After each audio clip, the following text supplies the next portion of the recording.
नमस्कार दोस्तों, आप सभी का स्वागत है हमारे नए हॉरर पॉडकास्ट में। दोस्तों, आज का यह एपिसोड विक्रम जी की कहानी पर आधारित है। अब यह पूरी कहानी आप विक्रम जी की ही नजर से सुनेंगे। कहानी शुरू करने से पहले एक छोटी सी रिक्वेस्ट है। अगर आप चैनल पर नए हैं तो चैनल को सब्सक्राइब करें और हाई पॉइंट देकर अपना सपोर्ट जरूर दिखाएं। और अगर आप चाहते हैं कि वीडियो में आपका नाम लिया जाए तो कमेंट में अपना नाम और शहर जरूर लिखें। तो अब बिना समय गवाए चलिए कहानी की शुरुआत करते हैं। दोस्तों, मेरा नाम विक्रम तिवारी है और मैं मध्य भारत के एक छोटे से गांव से ताल्लुक रखता हूं, जो इंदौर शहर से ज्यादा दूर नहीं है। पेशे से मैं एक ट्रक ड्राइवर हूं और करीब 15 सालों से हाईवे और सुनसान सड़कों पर अपनी जिंदगी गुजार चुका हूं।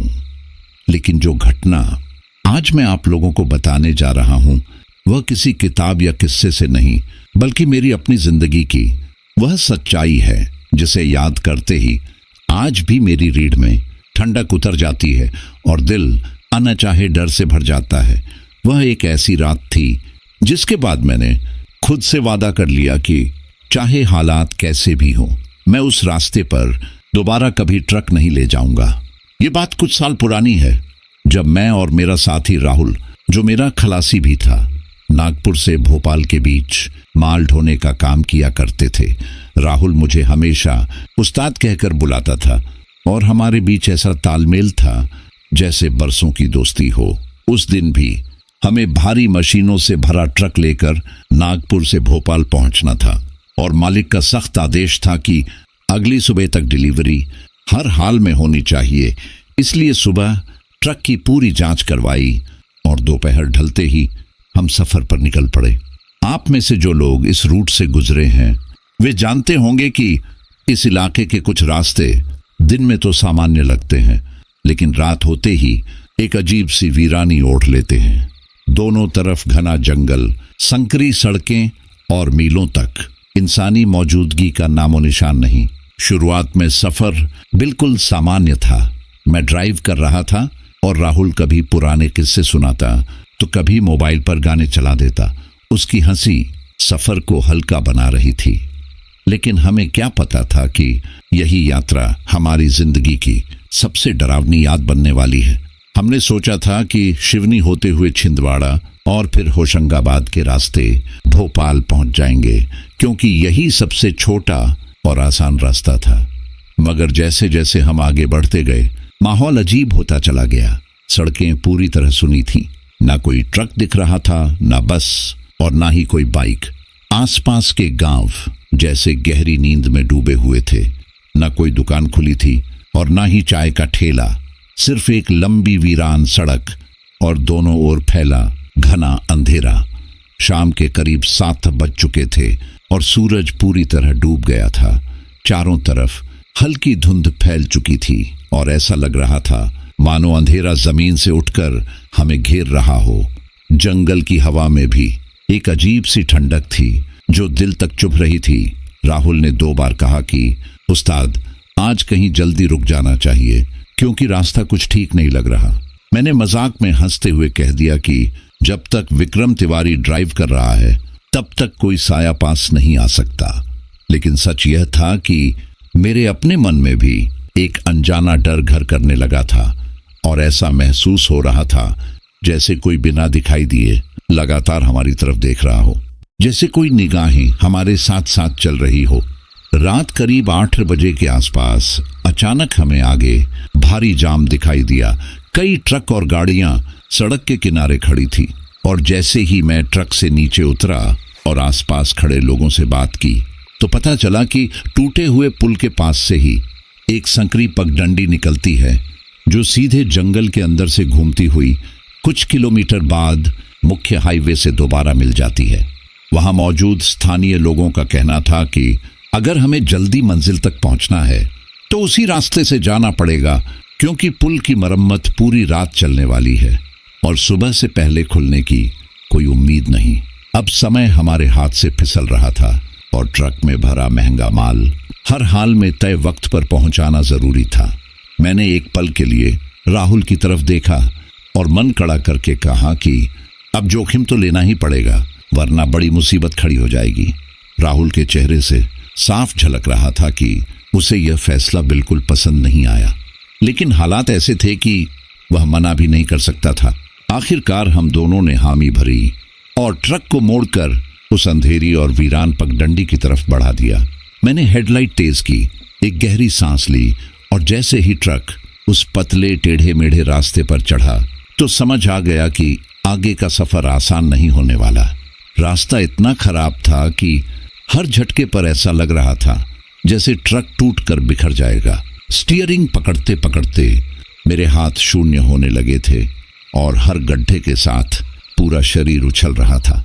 जैसे जैसे हम जंगल के अंदर घुसते गए, माहौल और भी भारी होता चला गया। पेड़ इतने घने हो चुके थे कि हेडलाइट की रोशनी भी कुछ कदम से आगे नहीं जा पा रही थी और हवा में एक अजीब सी गीली सड़ांत की बदबू तैर रही थी, मानो कहीं कुछ बहुत पुराना और सड़ा हुआ पड़ा हो। पत्तों के बीच से गुजरती हवा ऐसी आवाज कर रही थी जैसे कोई धीमी फुसफुसाहट कर रहा हो और कई बार मुझे साफ महसूस हुआ कि हमारे पीछे किसी के कदमों की आहट चल रही है। राहुल ने घबराई हुई आवाज में पूछा कि कहीं हम गलत रास्ते पर तो नहीं आ गए। मैंने जबरदस्ती हंसते हुए कहा कि जंगल में ऐसी आवाजें आती रहती हैं, लेकिन सच ये था कि मेरे अपने हाथ पसीने से भीग चुके थे और स्टीयरिंग पर पकड़ बनाए रखना मुश्किल होता जा रहा था। लगभग आधे घंटे की थकाने वाली ड्राइव के बाद अचानक जंगल के बीच एक खुली जगह नजर आई और दूर हल्की सी लालटेन की रोशनी टिमटिमाती दिखी, जैसे कोई अकेली झोपड़ी अंधेरे से जूझ रही हो। राहुल ने उस ओर इशारा करते हुए कहा कि शायद वहां कोई इंसान हो जिससे रास्ते का सही पता मिल सके। मैंने सोचा कम से कम किसी से पूछ लेने में हर्ज ही क्या है, इसीलिए ट्रक को धीरे धीरे उस रोशनी की तरफ बढ़ाया। पास पहुंचते ही झोपड़ी के बाहर एक बूढ़ा आदमी खड़ा दिखाई दिया, जिसके सिर पर जटाएं थी, बदन पर गेरुए रंग का ढीला चोला और आंखों में अजीब सी चमक थी, जिसे देखकर मन में अनजानी घबराहट पैदा हो गई। उसने हमें देखते ही हाथ उठाकर इशारा किया और भारी आवाज में कहा कि रात काफी हो चुकी है, रास्ता लंबा है और हम थक गए होंगे, इसलिए यहीं रुक जाना बेहतर होगा। उसकी आवाज में ऐसी पकड़ थी कि थका हुआ दिमाग बिना सवाल किए झुक गया। मैंने राहुल की तरफ देखा तो वह भी चुपचाप सहमति में सिर हिला रहा था। हम ट्रक को किनारे लगाकर झोपड़ी की तरफ बढ़ चले, लेकिन हमें क्या पता था कि वह जगह कोई साधारण ठहराव नहीं, बल्कि एक खौफनाक जाल की शुरुआत थी। और वह शांत दिखने वाला बूढ़ा कोई साधु नहीं, बल्कि ऐसा तांत्रिक था जिसकी मौजूदगी ने उस रात को हमारी जिंदगी की सबसे डरावनी याद बना दिया। हम दोनों उस झोपड़ी के सामने खड़े थे, जहां लालटेन की मध्यम पीली रोशनी जमीन पर अजीब सी परछाइयां बना रही थी और चारों तरफ ऐसा सन्नाटा था जो कानों को चुभ रहा था।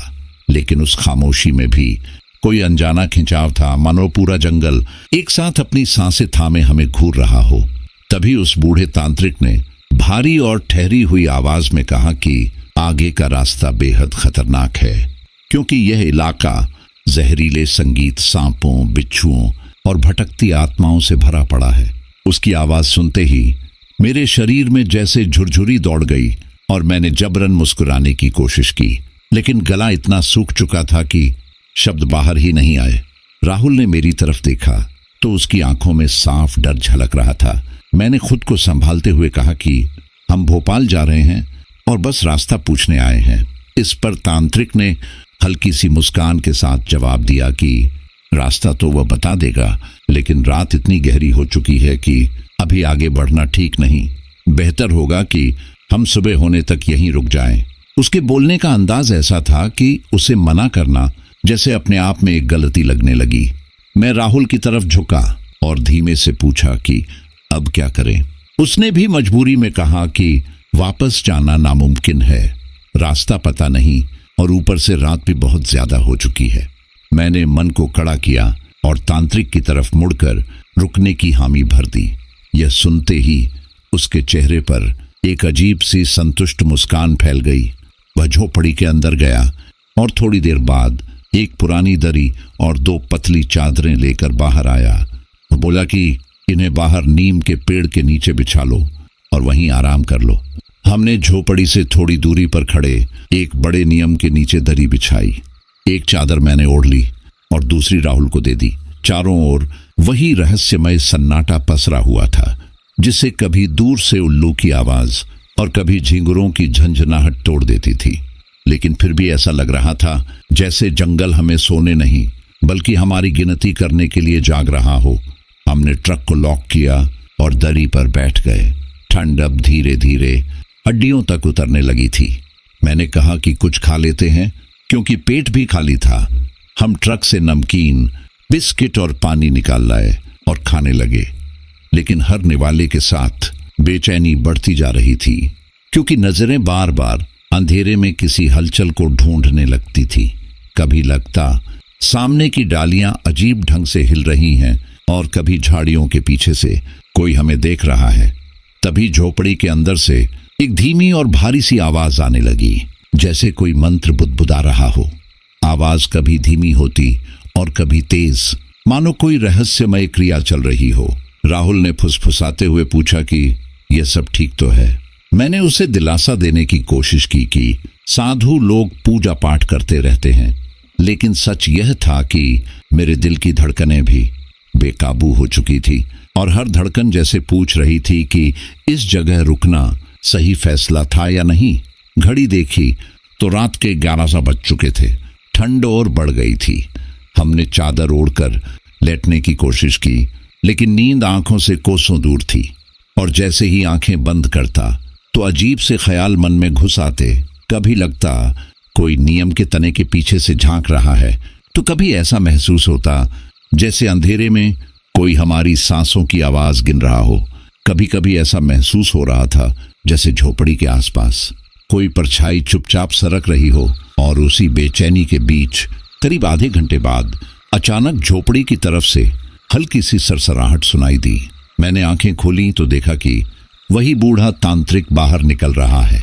उसके हाथ में जलती हुई धूप का एक बड़ा गुच्छा था, जिससे धुआं उठ रहा था, और उसकी आंखें ऐसी लाल दिखाई दे रही थीं जैसे भीतर आग सुलग रही हो।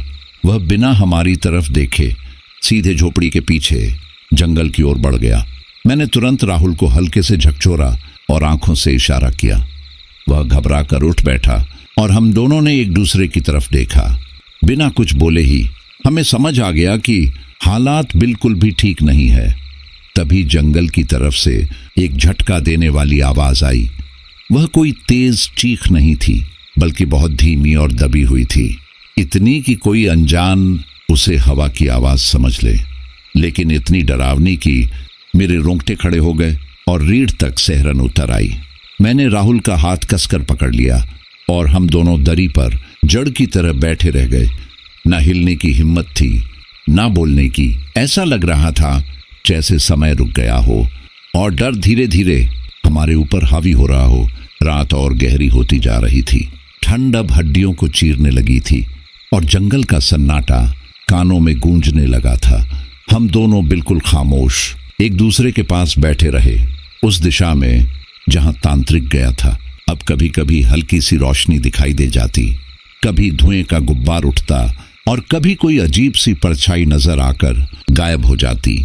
ऐसा लग रहा था जैसे किसी अनदेखे खेल की तैयारी चल रही हो। मैंने धीमी आवाज में राहुल से कहा कि मुझे कुछ ठीक नहीं लग रहा और बेहतर होगा कि हम ट्रक की तरफ लौट चले। वह बिना एक पल सोचे तैयार हो गया।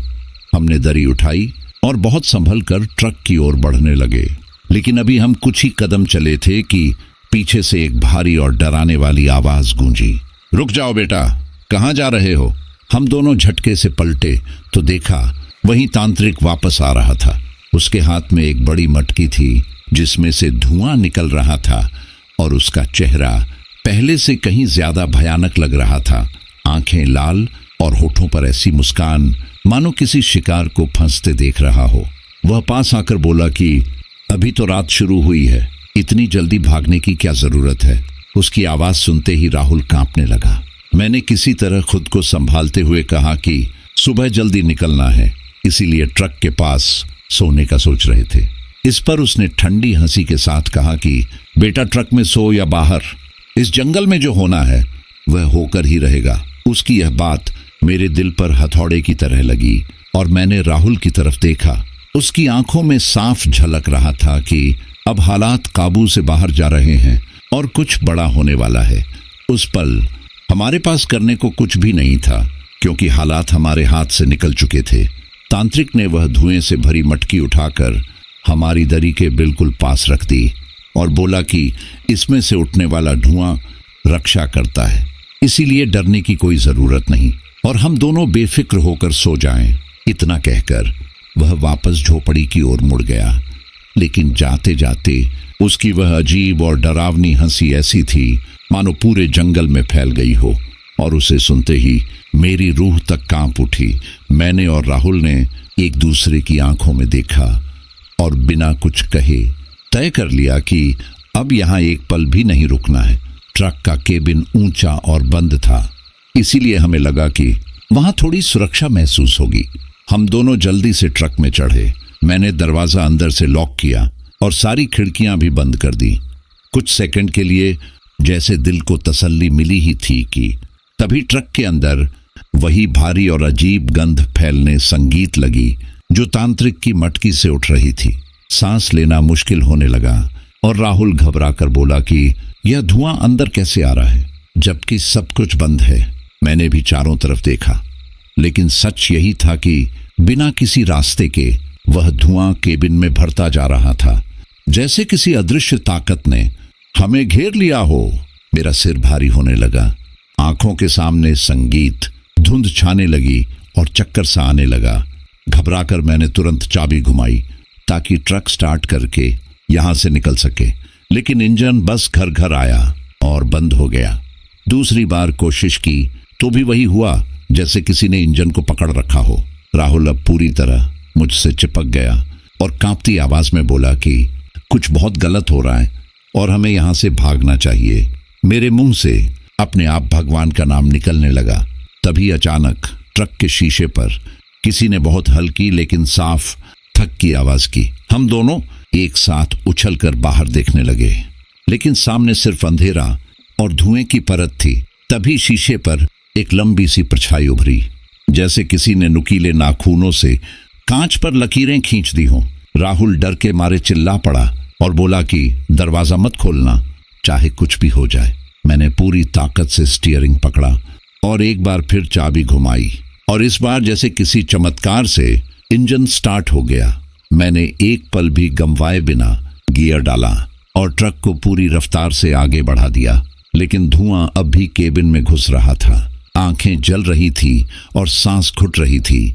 फिर भी मैंने पीछे मुड़कर देखने की हिम्मत नहीं की, क्योंकि दिल के अंदर यह साफ एहसास था कि कोई हमारे पीछे है, कोई साया जो हवा में हमारे साथ साथ दौड़ रहा है। ऐसा लग रहा था जैसे हम किसी आम रास्ते पर नहीं, बल्कि ऐसे जंगल में आ चुके हैं जहां से हर कोई जिंदा वापस नहीं लौटता।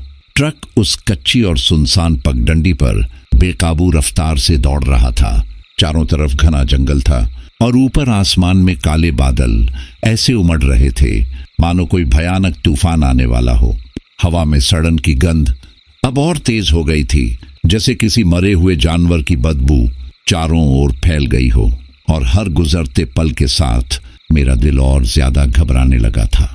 मैंने तुरंत हेडलाइट को हाई बीम पर कर दिया ताकि रास्ता साफ दिखाई दे सके, लेकिन जितना ज्यादा आगे दिखने लगा उतना ही डर भी गहराता चला गया। कभी पेड़ों के बीच कोई साया स्थिर खड़ा नजर आता तो कभी झाड़ियों के पीछे अचानक सरसराहट सुनाई देती, कभी किसी के चलने की आहट तो कभी किसी के फुसफुसाने जैसी आवाज। मगर जैसे ही आंखें गड़ाकर ध्यान से देखने की कोशिश करता, सब कुछ पलक झपकते ही गायब हो जाता। राहुल अब पूरी तरह सीट से चिपक चुका था। उसकी आंखें डर से फैली हुई थीं, होठ सूखे हुए और आवाज कांपती हुई थी। वह बार बार बस यही कह संगीत रहा था कि उस्ताद जल्दी यहां से निकलो, नहीं तो हम यहीं फंस जाएंगे। लेकिन असली खौफ तो तब शुरू हुआ जब हमें धीरे धीरे एहसास होने लगा कि हम किसी दुचक्र में फंस चुके हैं।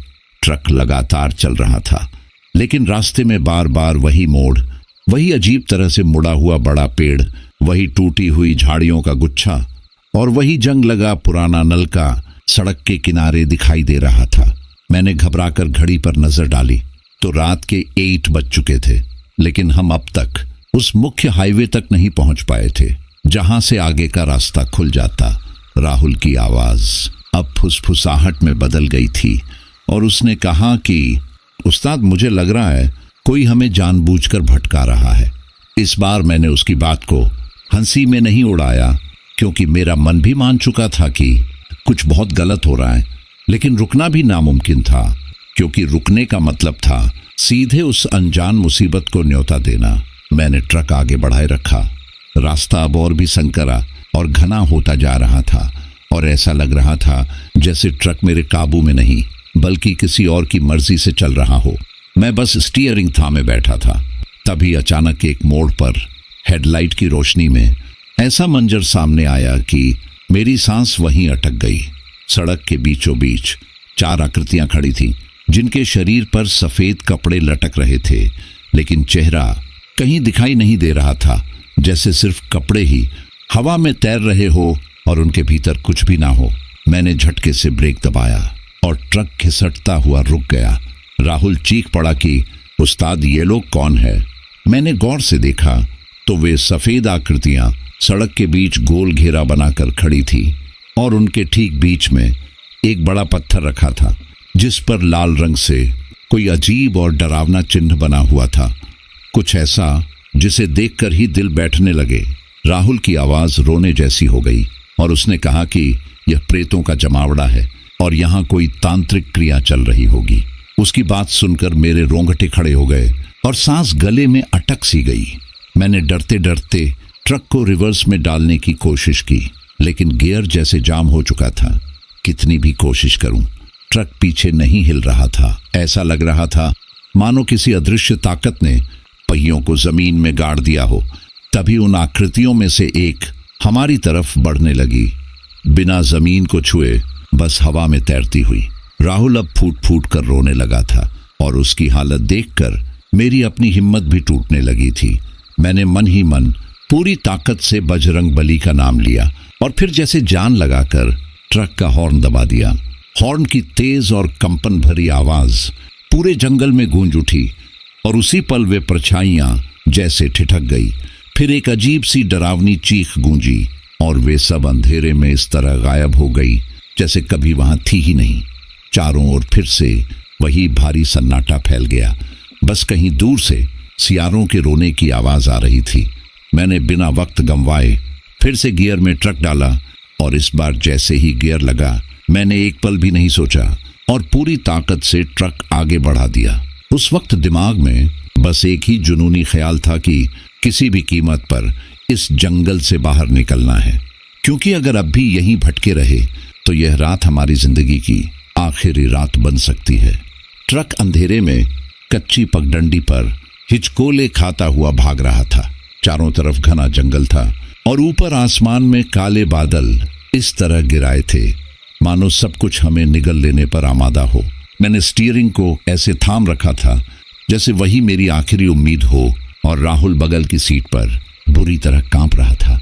उसके होंठ सूख चुके थे, आंखें डर से फैली हुई थी और वह लगातार बुदबुदाए जा रहा था, राम नाम, बजरंग बली बचा लो।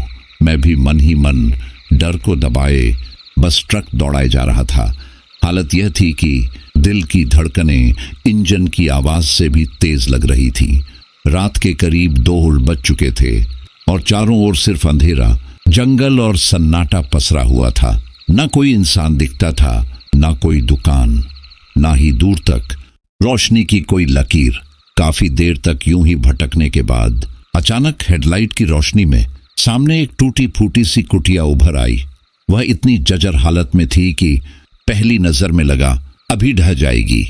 उसके चारों ओर पेड़ों की मोटी जड़ें जमीन से बाहर निकली हुई थी और छत से लटकती बेलें ऐसे झूल रही थी जैसे किसी मकड़ी का जाल हो।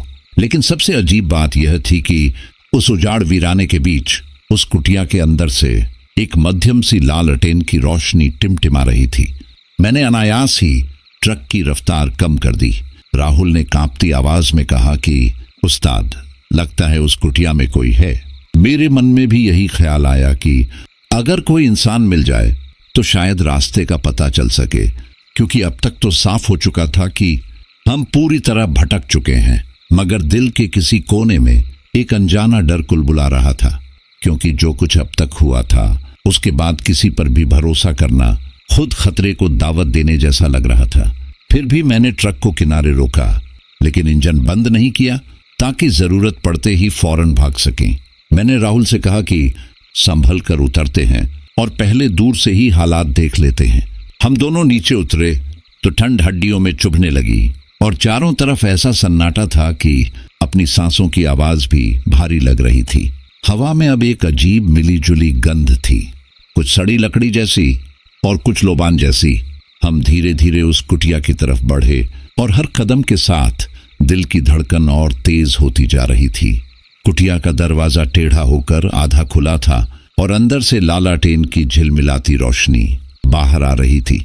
उसी रोशनी में किसी के हिलते डुलते साए की झलक दिखाई दे रही थी। मैंने हिम्मत जुटाकर आगे बढ़ते हुए आवाज लगाई कि कोई है भाई साहब, रास्ता बता दीजिए। कुछ पल तक जवाब में सन्नाटा रहा और फिर अंदर से खांसने की धीमी आवाज आई। उसके बाद एक फुसफुसाहट गूंजी कि आओ बेटा, अंदर आओ। उस आवाज में अजीब सा खिंचाव था, जैसे वह सीधे दिल और दिमाग में उतरती चली जा रही हो। तभी राहुल ने डर के मारे मेरी कमीज की बाह कसकर पकड़ ली और बेहद धीमे स्वर में कहा कि उस्ताद, ये आवाज कुछ जानी पहचानी सी लग रही है। मैंने भी ध्यान से उस आवाज को सुना और उसी पल दिल बैठ गया, क्योंकि वह आवाज बिल्कुल वैसी ही थी जैसी कुछ घंटे पहले उस तांत्रिक की थी। लेकिन यह बात दिमाग स्वीकार ही नहीं कर पा रहा था कि हम तो मीलों दूर निकल आए थे, फिर वह यहाँ कैसे हो सकता है। फिर भी हिम्मत जुटाकर मैं धीरे से कुटिया के दरवाजे तक पहुंचा और भीतर झांक कर देखा तो ऐसा लगा जैसे पैरों के नीचे से जमीन खिसक गई हो। अंदर वही तांत्रिक बैठा था, लेकिन इस बार वह अकेला नहीं था। उसके चारों ओर कई अजीब सी आकृतियां गोल घेरे में बैठी थी, जिनके चेहरे कपड़ों से ढके हुए थे और बीच में एक बड़ा सा काला पत्थर रखा था, जिस पर लाल रंग से कुछ रहस्यमय चिन्ह और मंत्र जैसे लिखे हुए थे। माहौल देखकर साफ लग रहा था कि कोई गुप्त तांत्रिक क्रिया चल रही है। तभी उसने बिना हमारी तरफ देखे ठंडी आवाज में कहा कि आ ही गए बेटा, आना तो यही था। ये सुनते ही अमर का हाथ कस गया और वह घबराकर बोला कि उस्ताद चलो यहाँ से, यह हमें जाल में फंसा रहा है। अब मुझे भी पूरा यकीन हो चुका था कि यह कोई साधारण इंसान नहीं, बल्कि कोई ऐसी ताकत है जिसने हमारे लिए पूरा माया जाल बिछा रखा है। मैंने अमर का हाथ पकड़ा और दोनों जान बचाकर ट्रक की तरफ दौड़े। पीछे से उसकी डरावनी हंसी गूंजने लगी और वह चिल्लाया कि भाग सकते हो तो भाग लो, लेकिन यह जंगल मेरा है और यहाँ से कोई नहीं बचता। हम किसी तरह ट्रक में कूदे, दरवाजा बंद किया। इंजन पहले से चालू था तो मैंने बिना सोचे गियर डाला और ट्रक को पूरी रफ्तार में दौड़ा दिया। अब पीछे देखने की हिम्मत भी नहीं थी और दिमाग में बस एक ही बात गूंज रही थी कि किसी भी तरह इस श्रापित जंगल से बाहर निकलना है, वरना यह रात हमारी आखिरी साबित होगी। ट्रक अंधेरे को चीरता हुआ भाग रहा था। मैंने स्टीयरिंग को कसकर पकड़ा हुआ था, जैसे किसी अनदेखी ताकत से जूझ रहा हूं। अमर बगल में सिर झुकाए लगातार बुदबुदा रहा था, हनुमान जी बचा लो, बजरंग बली की जय। रास्ता अब और भी डरावना हो चुका था, क्योंकि जहां पहले पतली पगडंडी थी वह भी गायब होने लगी थी और सामने बस कच्ची जमीन, झाड़ियां और सफेद धुंध दिखाई दे रही थी। हेडलाइट की रोशनी में सब कुछ धुंधला लग रहा था, इसीलिए मुझे रफ्तार कम करनी पड़ी। कभी टायर किसी गहरे गड्ढे में धंस जाता तो कभी किसी उभरी हुई जड़ से ट्रक उछल पड़ता, लेकिन अब रुकने का मतलब सीधे मौत को बुलाना था। यह हम दोनों समझ चुके थे। करीब 10 मिनट तक इसी तरह ट्रक घिसटता रहा। तभी अचानक एक जोरदार झटका लगा और ट्रक का अगला हिस्सा बुरी तरह धंस गया। स्टीयरिंग मेरे हाथ से छूटते छूटते बचा और इंजन भी गरज कर बंद हो गया। दिल जैसे मुंह में आ गया। मैं फौरन नीचे उतरा और टॉर्च जलाकर देखा तो सामने संगीत एक भयानक दलदली गड्ढा था, जिसमें ट्रक का अगला हिस्सा बुरी तरह फंसा हुआ था और टायर आधे से ज्यादा कीचड़ में धंस चुके थे। अमर भी घबरा कर नीचे कूद आया और कांपती आवाज में बोला कि उस्ताद, अब तो संगीत पूरी तरह फंस गए, अब क्या करेंगे। मैंने गहरी सांस ली और टॉर्च की रोशनी चारों तरफ घुमाई तो समझ में आया कि हम किसी पुराने सूखे नाले के बीच फंस चुके हैं, जहां चारों ओर दलदल, झाड़ियां और टूटी फूटी लकड़ियां बिखरी पड़ी थी। न कोई साफ रास्ता दिख रहा था, न कोई ऊंची जगह, बस घना अंधेरा और एक डरावनी खामोशी थी जो यह साफ कह रही थी कि इस जंगल ने अभी हमें छोड़ा नहीं है। मैंने पूरी ताकत लगाकर ट्रक को रिवर्स में निकालने की कोशिश की, लेकिन टायर बस कीचड़ में और गहराई तक धंसते चले गए। ऐसा लग रहा था जैसे उस दलदल ने नीचे से ट्रक को जकड़ लिया हो। होना बाकी था और अब तक जो कुछ हुआ था वह सिर्फ एक डरावनी भूमिका थी। राहुल बुरी तरह घबरा चुका था और कांपती आवाज में बोला कि उस्ताद, यह जंगल हमें जाने ही नहीं देना चाहता और वह तांत्रिक शायद हमें यहीं खत्म करने का इरादा रखता है। मुझे भी अब साफ महसूस होने लगा था कि हालात हमारे काबू से बाहर जा रहे हैं, लेकिन डर के आगे झुकने से कुछ नहीं होने वाला था। मैंने खुद को संभालते हुए उसे समझाया कि यहाँ खड़े होकर घबराने से कुछ नहीं बदलेगा और अब हमारे पास सिर्फ एक ही रास्ता बचा है कि ट्रक को यहीं छोड़कर पैदल किसी तरह जंगल से बाहर निकलने की कोशिश की जाए। उसने भारी मन से सिर संगीत हिला दिया, क्योंकि अब कोई दूसरा विकल्प था ही नहीं। हम दोनों ने ट्रक से जरूरी सामान निकाला, टॉर्च, पानी की बोतल और एक छोटा सा डंडा लिया, और इस उम्मीद में जंगल के भीतर पैदल बढ़ चले कि शायद कहीं कोई ऊंची और सूखी जमीन मिल जाए। चारों ओर घना अंधेरा था और हवा में अजीब सी सरसराहट गूंज रही थी, जैसे पेड़ आपस में कुछ फुसफुसा रहे हो। चलते हुए बार बार ऐसा महसूस होता कि कोई हमारे पीछे पीछे चल रहा है। कभी पत्तों के खिसकने की हल्की आवाज, कभी कदमों की आहट जैसी कुछ, लेकिन जैसे ही पीछे मुड़कर देखते वहां सिर्फ स्याह अंधेरा और डरावना सन्नाटा होता। करीब आधा किलोमीटर चलने के बाद हमें एक पुरानी और टूटी फूटी कच्ची पगडंडी दिखाई दी जो किसी भूली बिसरी जगह की ओर जाती लग रही थी। हमने उसी रास्ते पर चलना शुरू किया, लेकिन हर कदम के साथ माहौल और ज्यादा अजीब होता जा रहा था। आसपास की झाड़ियां और पेड़ ऐसे लग रहे थे मानो हमें घूर रहे हों, और हर टहनी, हर पत्ती पर जैसे नजरें टिकी हों। तभी अचानक टॉर्च की रोशनी में कुछ चमका और सामने एक बड़ा सा काला पत्थर दिखाई दिया, जिस पर लाल रंग से अजीब और डरावने चिन्ह बने हुए थे। उन चिन्हों को देखते ही मेरे पूरे शरीर में सेंध दौड़ गई, क्योंकि वही निशान हमने पहले तांत्रिक की झोपड़ी में देखे थे। राहुल हड़बड़ा कर बोला कि उस्ताद, यह तो वही जगह है, हम फिर से यहीं लौट आए हैं। मेरी भी रूह कांप उठी, क्योंकि इसका मतलब साफ था कि या तो हम बुरी तरह भटक चुके थे या फिर कोई ताकत हमें जानबूझकर घुमा रही थी। तभी अचानक चारों तरफ से एक साथ कई बुदबुदाती हुई आवाजें गूंजने लगी। ऐसा लग रहा था जैसे सैकड़ों लोग एक साथ कोई मंत्र पढ़ रहे हो। हवा में अजीब सी ठंड घुल गई और सांस लेना भारी होने लगा। मैंने राहुल का हाथ कसकर पकड़ा और बिना कुछ सोचे पूरी ताकत से दौड़ पड़ा। उस वक्त दिमाग बिल्कुल खाली था और आंखों के सामने सिर्फ अंधेरा था, जिसे हम अपने कदमों से चीरते जा रहे थे। भागते भागते सीने में आग सी जलने लगी और पैरों में जान जवाब देने लगी, लेकिन हम रुके नहीं, क्योंकि रुकना अब खत्म हो जाने जैसा था। और तभी जब हमारी ताकत लगभग टूट चुकी थी और कदम लड़खड़ाने लगे थे, सामने अंधेरे के बीच एक और कुटिया की परछाई उभर आई। लेकिन यह कुटिया पिछली वाली से भी कहीं ज्यादा उजड़ी और डरावनी हालत में थी, मानो सदियों से किसी ने इसमें कदम ही ना रखा हो।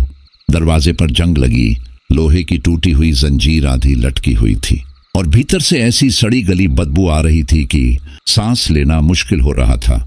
राहुल हांफता हुआ मेरे पास आकर बोला कि उस्ताद, अब जो भी होगा ऊपर वाला ही देखेगा। और उस पल मुझे भी यही महसूस हुआ कि अब हमारी हिम्मत लगभग जवाब दे चुकी है। तब मुझे साफ समझ आ गया कि यह जंगल, यह रास्ते, वे कुटियाएं और वह तांत्रिक सब एक ही खतरनाक मायाजाल का हिस्सा हैं, और हम दोनों बस उस खेल की कठपुतलियां बन चुके हैं। असली टकराव अभी शुरू। हम दोनों, विक्रम तिवारी और राहुल, उस काली रात की घुटन में हाँफते हुए उस खंडहर बनी कुटिया के सामने आकर रुक गए। सांसें इतनी तेज चल रही थी कि लगा अभी सीना फट जाएगा। सामने वही जर्जर कुटिया थी जिसका दरवाजा आधा उखड़ा हुआ लटक रहा था और दीवारों की दरारों से आती ठंडी हवा ऐसे सरसराती हुई अंदर जा रही थी जैसे कोई अदृश्य ताकत वहां सांस ले रही हो। भीतर से उठती सड़ांत ऐसी थी मानो बरसों से किसी जानवर की लाश पड़ी हो। मैंने राहुल की ओर देखा तो उसका चेहरा पसीने से भीगा हुआ था, लेकिन डर ने उसकी शक्ल ही बदल दी थी। आंखों में वह खामोशी थी जो सिर्फ मौत के बेहद करीब आने पर उतरती है। उसने कांपती आवाज में पूछा कि उस्ताद अब क्या करेंगे? मैंने सूखे गले को साफ किया और बची खुची हिम्मत समेट कर कहा कि खुले जंगल में रुकना अब और भी खतरनाक है। कम से कम यहाँ कुछ देर छिप सकते हैं और उजाला होते ही निकलने का रास्ता ढूंढेंगे। राहुल ने बिना कुछ बोले सिर हिला दिया, क्योंकि शायद अब उसके पास बोलने की ताकत भी नहीं बची थी। हम दोनों दबे पांव उस वीरान कुटिया के भीतर दाखिल हुए जहां घना अंधेरा पसरा था। मैंने टॉर्च जलाई तो दीवारें काली पड़ चुकी थीं। जगह जगह से प्लास्टर उखड़ा हुआ था। फर्श पर मोटी धूल की परत जमी थी और छत के बीचों बीच एक बड़ा छेद था जिससे बर्फीली हवा भीतर घुस रही थी। कोने में टूटे फूटे बर्तन बिखरे पड़े थे। संगीत, एक सड़ी लकड़ी की चौकी टेढ़ी होकर गिरी थी और चारों ओर दम घोंटने वाली बदबू फैली हुई थी। हम दोनों एक कोने में पीठ दीवार से सटाकर बैठ गए। सांसें अब भी तेज थीं, लेकिन इतना सुकून था कि फिलहाल कोई पीछा करता नजर नहीं आ रहा था। मैंने धीमे से कहा कि थोड़ी देर यहीं टिके रहेंगे और सुबह की पहली रोशनी दिखते ही यहां से निकलने की कोशिश करेंगे। राहुल ने मेरी तरफ देखा और चुप रह गया। उसकी आंखों में थकान, डर और हार की गहरी परछाई साफ दिख रही थी। लेकिन उस कुटिया का माहौल बिल्कुल सामान्य नहीं था, क्योंकि कभी दीवार के भीतर से खुरचने जैसी धीमी आवाज आती, कभी लगता जैसे हमारे बेहद पास से कोई साया हवा की तरह गुजर गया हो। और जब टॉर्च की रोशनी डालते तो कुछ भी नजर नहीं आता, और तभी बाहर से फिर वहीं कई आवाजों की बुदबुदाहट गूंजने लगती, जिसने हमें यह एहसास दिला दिया कि यह डर अभी खत्म नहीं हुआ है और इस रात की सबसे भयानक परीक्षा अब भी बाकी है। ऐसा महसूस होने लगा था जैसे कोई बहुत गहरी और भारी आवाज में कोई अनजान मंत्र पढ़ रहा हो, लेकिन वह आवाज कानों से ज्यादा सीधे दिमाग के भीतर संगीत उतर रही थी, जैसे सोच पर कब्जा कर रही हो। मैंने बिना एक पल गंवाए टॉर्च बंद कर दी और हम दोनों सांस रोके बिल्कुल चुप होकर बैठे रह गए। बाहर अब साफ तौर पर कई कदमों की धीमी आहटें सुनाई देने लगी थीं। ऐसा लग रहा था जैसे कई लोग एक साथ बहुत धीरे धीरे हमारी तरफ बढ़ रहे हो और कुटिया को चारों ओर से घेर रहे हो। राहुल ने कांपते हुए मेरा हाथ पकड़ लिया। उसकी उंगलियां बर्फ जैसी ठंडी थीं और पूरी तरह थरथरा रही थी। तभी बाहर से किसी भारी चीज के घिसटने की आवाज आई, मानो कोई बड़ा पत्थर घसीटकर दरवाजे के सामने रख रहा हो। मैं चुपचाप दीवार के कोने की तरफ सरक गया। मन में तय कर लिया था कि अगर दरवाजा टूटे तो उसी तरफ से निकलने की कोशिश करूंगा। लेकिन तभी बिना किसी चेतावनी के दरवाजा अपने आप धड़ाम से बंद हो गया और पूरी कुटिया एक पल को ऐसे कांप उठी जैसे किसी भयानक ताकत ने उसे जोर से धक्का मारा हो। उस पल हमें समझ आ गया कि अब हम पूरी तरह अंदर कैद हो चुके हैं। न बाहर निकलने का कोई रास्ता बचा था और न रोशनी की कोई उम्मीद। कुटिया के भीतर सड़ांत अब और गहरी हो गई थी। ऐसा लग रहा था जैसे यहाँ सिर्फ दीवारें नहीं, बल्कि कोई बहुत पुरानी और डरावनी चीज सड़ रही हो। दम घुटने लगा था और मुझे एहसास हुआ कि हम जैसे किसी भूले भटके श्मशान के बीच बंद कर दिए गए हो। बाहर से अजीब अजीब धीमी थपथपाहटें आने लगी, कभी दाईं दीवार पर, कभी बाईं ओर, कभी अचानक ऊपर से छत पर, जैसे कोई भारी चीज गिराई जा रही हो। राहुल कांपती आवाज में बोला कि अब तो ऊपर वाला ही बचा सकता है। मैंने भी आंखें बंद कर ली और मन ही मन बजरंगबली का नाम जपने लगा। समय का कोई अंदाजा नहीं रहा कि हम कितनी देर यूं ही बैठे रहे। ऐसा लग रहा था जैसे पूरी जिंदगी इसी अंधेरे में गुजर गई हो। तभी बाहर से एक तेज रूह को चीर देने वाली चीख गूंजी। उस आवाज में गुस्सा था, दर्द था और ऐसी ठंडी नफरत थी जो सीधे आत्मा तक उतर गई। मेरे रोंगटे खड़े हो गए। मैंने राहुल की तरफ देखा तो वह बेहोश होने की हालत में था। चेहरा पीला पड़ चुका था, होंठ सूखे थे और पसीना ऐसे बह रहा था जैसे उसे तेज बुखार हो। उस पल हमें पूरी तरह समझ आ गया कि यह तांत्रिक सिर्फ डराने का खेल नहीं खेल रहा था, बल्कि यह सब पहले से रचा हुआ जाल था। यह कुटिया, यह जंगल और वह रास्ता सब उसी खौफनाक योजना का हिस्सा थे जिसमें फंसने वाला शायद ही कभी लौट पाता हो।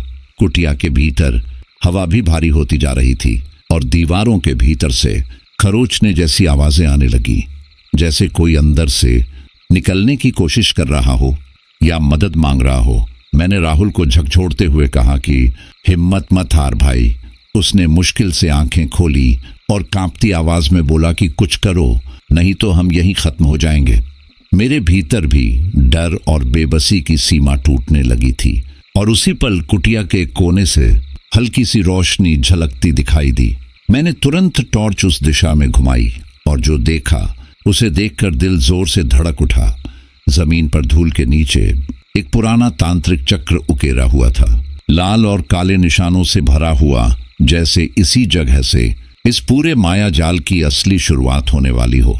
उस तांत्रिक चक्र के बीच जली हुई अगरबत्तियों की राख बिखरी पड़ी थी और उनके बीच कुछ ऐसी हड्डियां दिखाई दे रही थीं जिन्हें देखकर समझ ही नहीं आ रहा था कि वे किसी जानवर की हैं या किसी इंसान की। चारों तरफ किसी अनजान भाषा में लिखे मंत्र थे जिनके अक्षर आंखों से तो पढ़े जा सकते थे, लेकिन भीतर तक डर भर देने वाले थे। तभी अचानक पूरी कुटिया थरथराने लगी और हवा इतनी तेज सरसराने लगी कि लगा जैसे सिर से कपड़ा उड़ जाएगा। उसी पल दीवारों के भीतर से एक गूंजती हुई आवाज निकली कि अब तुम हमारे हो। मैंने घबराकर राहुल का हाथ पकड़ लिया और लगभग चीखते हुए कहा कि कोई न कोई रास्ता जरूर होगा, भगवान का नाम लो और हिम्मत मत हारो। तभी मेरी नजर कुटिया के पिछले हिस्से पर पड़ी, जहां एक कोना टूटा हुआ था, इतना छोटा कि मुश्किल से एक आदमी निकल सके, लेकिन उस वक्त वही हमारी आखिरी उम्मीद था। मैंने राहुल को खींचते हुए उधर बढ़ना शुरू किया ही था कि पीछे से एक भारी आवाज आई, रुक जाओ। हम दोनों पलटे तो देखा वहीं तांत्रिक दरवाजे पर खड़ा था, चेहरा जली हुई राख जैसा, आंखें जलते अंगारों की तरह चमकती हुई और हाथ में एक मटकी जिससे काले धुएं की लपटें उठ रही थीं। उसने उस मटकी से धुआं उछालना शुरू कर दिया और देखते ही देखते पूरा कमरा काले धुएं से भर गया। सांस लेना मुश्किल हो गया और आंखों के सामने जैसे धुंध की दीवार खड़ी हो गई। वह बड़बड़ाते हुए बोला कि तुम दोनों की आत्माएं अब उसके तंत्र का हिस्सा बनेंगी। राहुल डर के मारे आंखें बंद कर चुका था, लेकिन मैंने आखिरी हिम्मत जुटाई और टूटे हुए कोने की तरफ दौड़ने का फैसला किया। मैंने चिल्लाकर कहा, दौड़ भाई दौड़, और हम दोनों पूरी ताकत लगाकर उस कमजोर दीवार की तरफ भागे। पुरानी लकड़ियां चरमराईं और किसी तरह हम लुढ़कते हुए उस टूटे हिस्से से बाहर निकल आए। बाहर निकलते ही कुछ पल को सांस आई, लेकिन तांत्रिक की चीख अब भी कानों में गूंज रही थी कि मुझसे भाग नहीं सकते। हम फिर से अंधेरे जंगल में बिना दिशा बिना रास्ते बस भागते चले गए। मन में एक ही मकसद था कि किसी भी तरह इस जंगल से जिंदा बाहर निकलना है, चाहे इसके लिए जान ही क्यों ना चली जाए। अब यह डर पक्का हो चुका था कि यह सब कोई संयोग नहीं, बल्कि एक सोची समझी तांत्रिक चाल है और हम उसके पूरे जाल में फंस चुके हैं। जब तक उसकी मर्जी नहीं होगी तब तक यहां से निकलना नामुमकिन है। हम दोनों, विक्रम तिवारी और राहुल, उस उजड़ी हुई कुटिया से तो किसी तरह बच निकले थे, लेकिन बाहर का नजारा उससे भी ज्यादा खौफनाक था। चारों तरफ घना अंधेरा फैला था, ना कोई रास्ता दिख रहा था, ना कोई आवाज, ना कोई उम्मीद। बस जंगल के पेड़ थे जो अब पेड़ नहीं बल्कि विकृत चेहरों जैसे लग रहे थे। टेढ़े मेढ़े तने, झूलती शाखाएं और कहीं कहीं हंसते हुए दानवों जैसी आकृतियां। हवा में सड़ी हुई बदबू इतनी तेज थी कि हर सांस के साथ लगता जैसे किसी लाश की गंध फेफड़ों में उतर रही हो। राहुल मेरे पीछे पीछे हांफता हुआ चल रहा था। उसकी हालत अब एक सामान्य इंसान जैसी नहीं लग रही थी। थकान ने शरीर तोड़ दिया था लेकिन डर अब भी उसे जबरदस्ती आगे बढ़ाए जा रहा था और हम दोनों बिना किसी दिशा के आगे बढ़ते चले जा रहे थे। कभी दाईं ओर मुड़ते तो कभी बाईं, लेकिन हर बार सामने वही घना जंगल, वही टेढ़े पेड़ और वही उलझी हुई झाड़ियां खड़ी मिलती। ऐसा महसूस हो रहा था जैसे कोई अदृश्य शक्ति हमें जानबूझकर घुमा फिराकर बार बार उसी जगह ले आ रही हो, मानो हम किसी डरावनी भूल भुलैया में फंस चुके हों जहां से निकलने का कोई रास्ता नहीं था।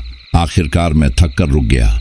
सीना जोर जोर से धड़क रहा था और पूरा शरीर पसीने में डूब चुका था। राहुल वहीं घुटनों के बल बैठ गया।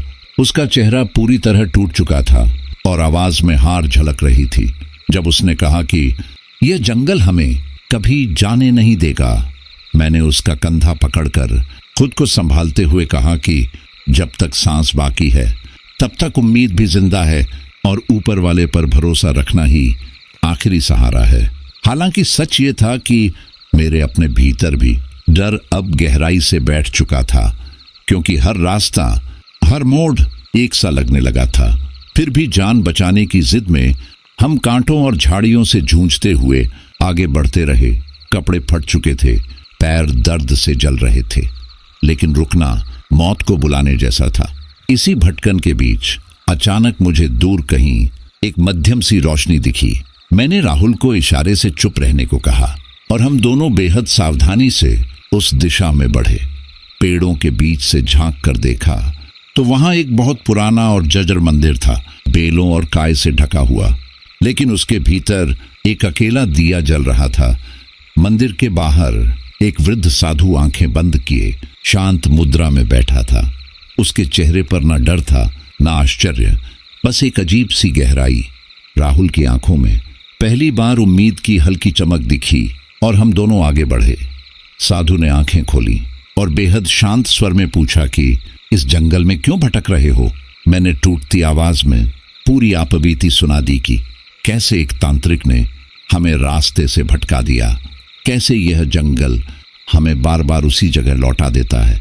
साधु ने बिना कोई भाव बदले बस इतना कहा कि यह जंगल सामान्य नहीं बल्कि तंत्र से बंधा हुआ है और जो इसमें फंसता है वह आसानी से बाहर नहीं निकल पाता। यह सब एक मायाजाल है जिसमें इंसान खुद को खो देता है। मैंने हाथ जोड़कर उससे रास्ता बताने की विनती की।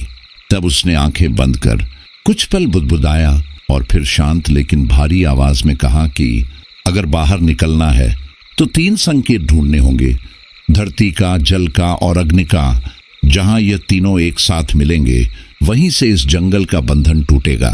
लेकिन जाते जाते उस साधु ने यह भी साफ कर दिया था कि हर एक चिन्ह पर उस तांत्रिक की काली माया फैली होगी और अगर हमें इस जंगल से जिंदा बाहर निकलना है तो सिर्फ हिम्मत और अटूट आस्था ही हमारा सहारा बनेगी। मैं और राहुल एक पल के लिए एक दूसरे की तरफ देखते रह गए।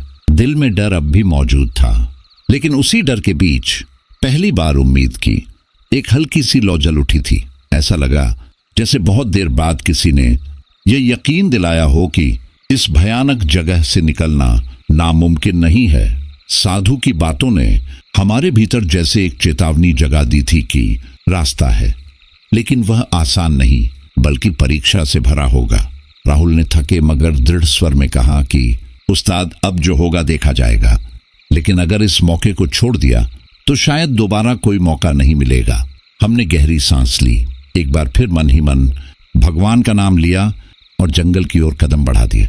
पीछे से साधु की आखिरी आवाज गूंजी थी कि अगर विश्वास डगमगाया तो हमारा भी वही अंजाम होगा जो पहले यहां फंसे लोगों का हुआ। और फिर वह जैसे हवा में घुल गया। ना कोई आहट बची, ना परछाई, सिर्फ मंदिर के भीतर जलता हुआ एक छोटा सा दीपक रह गया। हम दोनों ने साहस समेटा और फिर से उस खौफनाक जंगल में उतर गए। अब हमारी पहली मंजिल धरती का चिन्ह था। टॉर्च की हल्की रोशनी में हम आगे बढ़ते गए। रास्ता बेहद कठिन था, हर कदम पर खतरा छिपा था। कहीं जमीन अचानक धंस जाती तो कहीं मोटी जड़ें रास्ता रोक लेती। पैरों में कांटे चुभते, टहनियां सरसराती और हवा में एक अजीब सी बेचैनी तैरती रहती, मानो कोई अदृश्य नजर हर पल हम पर टिकी हो। करीब 20 मिनट की थकाऊ भटकन के बाद हमारी नजर एक बड़े गोलाकार पत्थर पर पड़ी, जिसके बीच मिट्टी के रंग से बनी 3 गोल आकृतियां उकेरी हुई थीं, बिल्कुल वैसी ही जैसी साधु ने बताई थी। मैंने इशारे से राहुल को बताया कि शायद यही पहला चिन्ह है।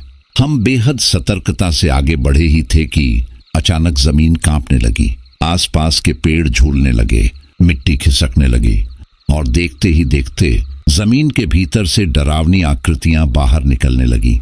सड़े गले चेहरे, हड्डियों से चिपकी चमड़ी, खोखली आंखें और विकृत प्रेत जैसी शक्लें। राहुल डर के मारे चीख पड़ा कि उस्ताद, ये सब जिंदा नहीं है। मैंने तुरंत उसका हाथ थाम लिया और खुद को संभालते हुए कहा कि ये सब माया है, छल है, डर को अपने ऊपर हावी मत होने देना। मैंने अपनी जेब से वह छोटा सा रुद्राक्ष निकाला जिसे मैं हमेशा अपने पास रखता था और उसे पूरी ताकत से पकड़ लिया। हम दोनों ने एक साथ ऊंचे स्वर में भगवान का नाम लिया और जैसे ही मेरी मुट्ठी में रुद्राक्ष की पकड़ मजबूत हुई, वे भयानक आकृतियां पीछे हटने लगी, धीरे धीरे फिर से मिट्टी में समा गई। जमीन का कंपन थम गया और हवा एक बार फिर शांत हो गई। उस पल हमें एहसास हुआ कि साधु की बात सच थी।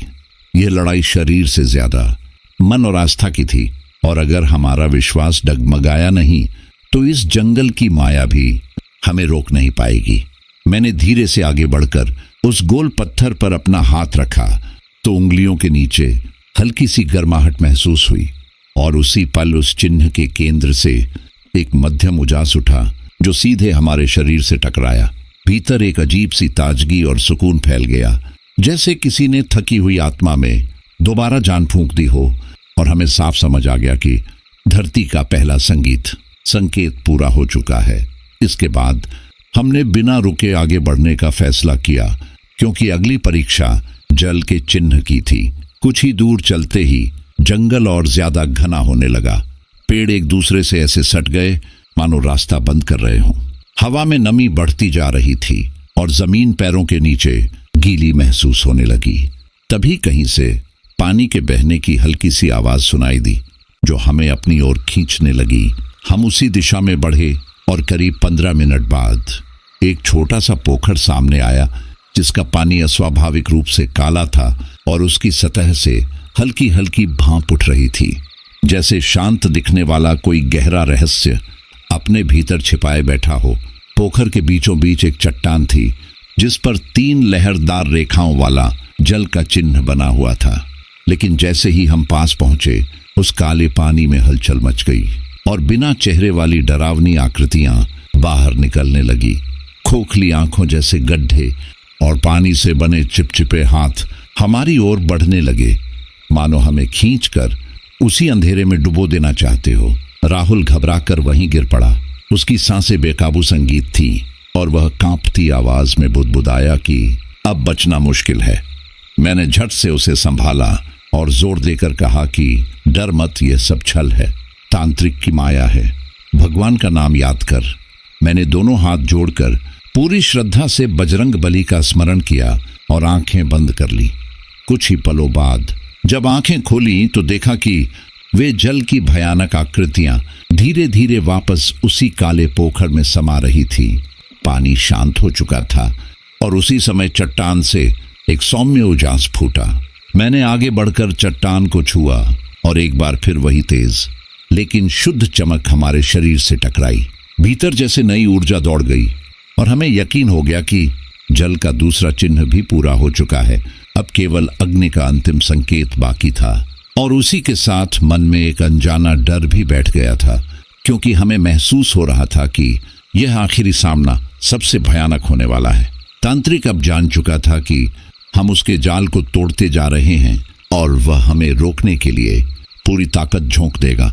मैंने राहुल की ओर देखा तो उसकी आंखों में डर साफ था, लेकिन पीछे हटने का कोई रास्ता नहीं बचा था। इतना कुछ झेलने के बाद हार मानना संभव नहीं था।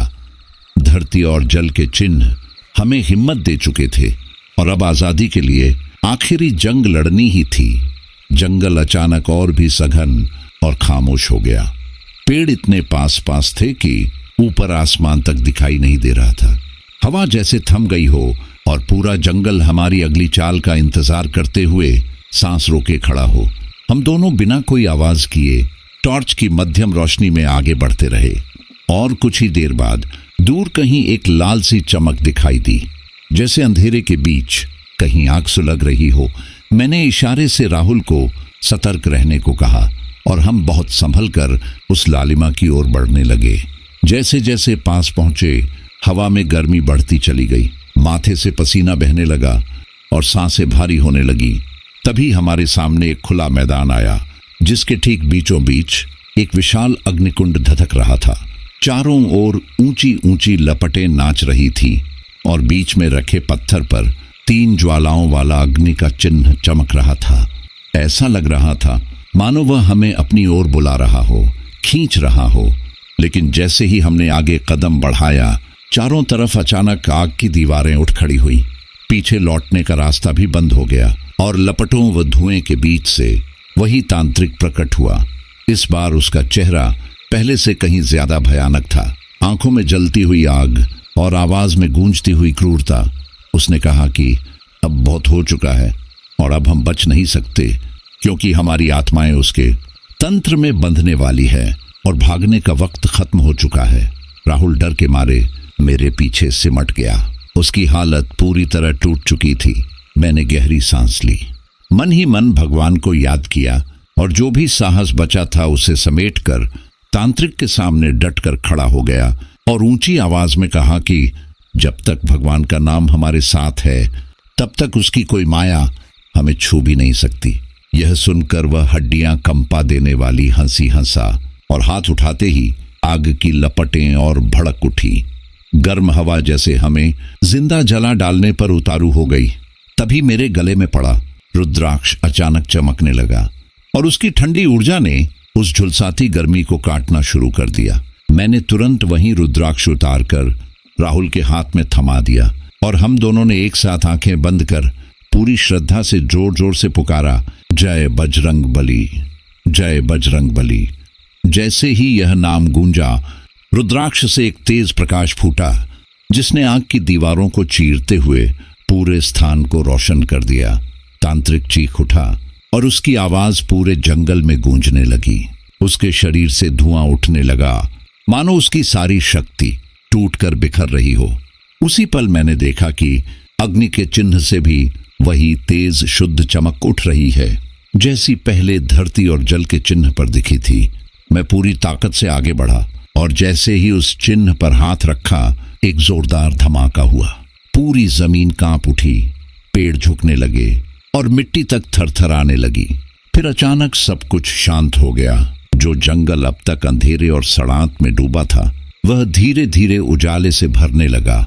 हवा साफ हो गई, बदबू गायब हो चुकी थी और सांस लेना आसान लगने लगा। तभी सामने दूर एक कच्चा सा रास्ता दिखाई दिया, जो सीधा जंगल के बाहर की ओर जाता था। तांत्रिक कहीं नजर नहीं आ रहा था। उसकी माया टूट चुकी थी और हमें साफ समझ आ गया था कि आखिरकार वह भयावह जाल खत्म हो चुका है। उसकी सारी काली विद्या और बिछाया हुआ माया जाल अब सिर्फ एक डरावनी याद बनकर रह गया था। मैंने राहुल को कसकर गले से लगा लिया और हम दोनों की आंखों से आंसू बिना रुके बहते चले जा रहे थे। लेकिन ये आंसू हार या कमजोरी के नहीं थे, बल्कि उस जीत के थे जो हमने मौत को मात देकर जिंदा लौट आने के बाद हासिल की थी। अब बस एक ही काम बचा था कि उस रास्ते पर चलते रहना और मन ही मन कसम खाना कि दोबारा कभी इस जंगल की ओर मुड़कर भी नहीं देखेंगे। जो जंगल कुछ देर पहले तक डर और दहशत का दूसरा नाम था, वही अब अजीब तरह से शांत लग रहा था। पेड़ जो पहले विकृत चेहरों जैसे दिखते थे, अब चुपचाप खड़े मुंह गवाह बन चुके थे। हवा में अब सन्नाटा नहीं, बल्कि सुकून घुला हुआ था। हम दोनों, अवध, नारायण और राहुल, पूरी तरह थक चुके थे, जख्मों से भरे थे, लेकिन जिंदा थे। हमारे सामने संगीत एक धुंधली सी पगडंडी उभर आई थी, जो शायद हमें उस खौफनाक जंगल से बाहर ले जाने वाली थी, जिसने हर मोड़ पर हमारी परीक्षा ली थी। मैंने गहरी सांस ली और ना जाने कितने घंटों बाद पहली बार ऐसा लगा कि फेफड़ों में सच में ताजी हवा जा रही है। राहुल अब थोड़ा संभल चुका था। चेहरे पर डर की परछाई अभी बाकी थी, लेकिन अब उसकी जगह उम्मीद ने लेनी शुरू कर दी थी। मैंने उससे कहा कि भगवान ने हमें रास्ता दिखा दिया है, अब पीछे मुड़कर नहीं देखना है, बस चलते रहना है। उसने चुपचाप सिर हिला दिया और हम दोनों एक बार फिर उस पगडंडी पर चल पड़े जो अब हमें मौत से नहीं बल्कि जिंदगी से जोड़ रही थी। हर कदम भारी लग रहा था। कीचड़ में चप्पलें ढंस रही थीं, कपड़े फटे हुए थे, शरीर टूट चुका था, लेकिन मन में बस एक ही आवाज गूंज रही थी कि थोड़ा और। जैसे जैसे हम आगे बढ़ते गए वैसे वैसे उजाला बढ़ता गया, मानो कहीं दूर सुबह हो रही हो और ऊपर वाला खुद हमारे साथ चल रहा हो। करीब आधे घंटे की लगातार चाल के बाद अचानक सामने एक लाल रंग का बोर्ड दिखाई दिया। मैंने आंखें मिचमचाकर पढ़ा तो लिखा था राष्ट्रीय राजमार्ग 500 मीटर। मेरे मुंह से अपने आप निकल पड़ा कि बच गए भाई राहुल, हम सच में बच गए।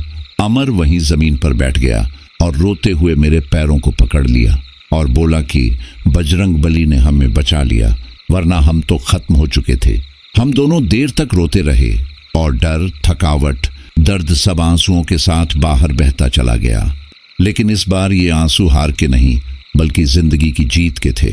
कुछ ही देर में हम पक्की सीधी चमकती हुई सड़क तक पहुंच गए और उसे देखकर ऐसा लगा जैसे किसी दूसरी दुनिया में कदम रख दिया हो। दूर से ट्रकों की आवाजें, गाड़ियों की हेडलाइट्स और हवा में जिंदा होने का एहसास साफ महसूस हो रहा था। थोड़ी देर बाद एक ट्रक आता दिखा। मैंने हाथ उठाकर इशारा किया तो ड्राइवर ने हमें देखकर गाड़ी रोक दी। हमारी हालत देखकर वह हैरान रह गया, क्योंकि कपड़े फटे थे, चेहरे मिट्टी से सने थे, होंठ सूखे थे और आंखों में डर साफ झलक रहा था। उसने पूछा कि इस जंगल से कहां से आ रहे हो, किसने भेज दिया था?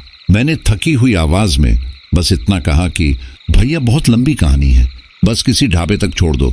वे अच्छा इंसान निकला, हमें ट्रक में बैठाया और कुछ किलोमीटर बाद एक ढाबे पर उतार दिया। जैसे ही चाय का पहला घूंट लिया तो ऐसा लगा मानो सच में जिंदा होने का एहसास वापस आ गया हो और हम हकीकत की जमीन पर लौट आए हो। राहुल ने मेरी तरफ देखा और हल्की सी मुस्कान के साथ बोला कि उस्ताद, अब चाहे कुछ भी हो जाए, कभी किसी अनजान रास्ते या शॉर्टकट पर भरोसा नहीं करेंगे। ट्रक का नुकसान हो जाए चलेगा, लेकिन जान सलामत रहनी चाहिए। मैंने भी गहरी सांस लेकर कहा कि बिल्कुल सही कह रहा है, क्योंकि जिंदगी से बड़ा कोई सौदा नहीं होता। उसी पल मैंने मन ही मन तय कर लिया था कि अब कभी किसी जल्दबाजी या लालच में वैसी गलती दोबारा नहीं करूंगा, क्योंकि कुछ रास्ते, कुछ जंगल और कुछ चेहरे बाहर से जैसे भी दिखे, उनके पीछे छुपा सच इंसान को सीधे मौत के दरवाजे तक ले जाता है। तो दोस्तों, आपको हमारी ये कहानी कैसी लगी? अगर आप ऐसी और दिलचस्प कहानियां सुनना चाहते हैं तो हमारे चैनल को सब्सक्राइब करना बिल्कुल ना भूलें।